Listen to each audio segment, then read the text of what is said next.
এ সাঁতার দাও, সাঁতার দাও, সাঁতার কাটো। হ্যাঁ, সাঁতার কাটো। পানির মধ্যে বল খেলাও। হ্যাঁ,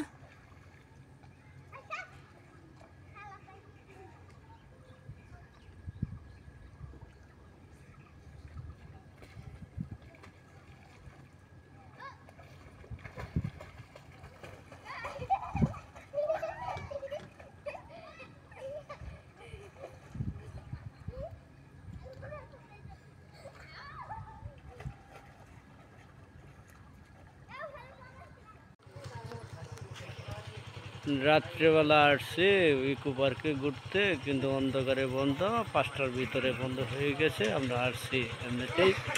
এ হচ্ছে Chandramahal eco park.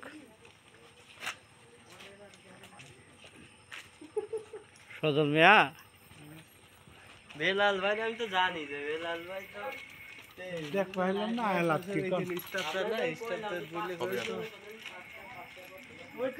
Chandramahal eco park প্রবেশ মূল্য 60 টাকা।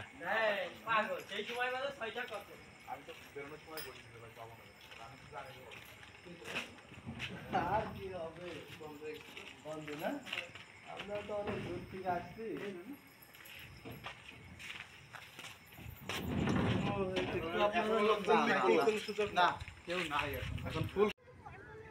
এ সাঁতার দাও, সাঁতার দাও, সাঁতার কাটো। হ্যাঁ, সাঁতার কাটো। রাত্রেবেলা রাস্তা, আমরা বিকালবেলা ঘুরতে বেরিয়েছিলাম, এখনো রাত্রি হয়ে যাচ্ছে, এখন আমরা রাস্তায় আছি। গেছিলাম চন্দ্রমহল ইকো পার্কে, রঞ্জিতপুর, বাগেরহাট। সেই সাথে আমাদের সাথে সঙ্গী হয়ে সবার সঙ্গে ছিল আমাদের ময়মনসিংহ জেলার ফুলপুর থানার বিল্লাল হোসেন বিল্লাল, এবং কুষ্টিয়া জেলার ছিল সৈয়দ আলী, এবং ফরিদপুরের 2 কৃতি সন্তান মুজাহিদ, আব্দুল মামুন এবং সজল মিয়া।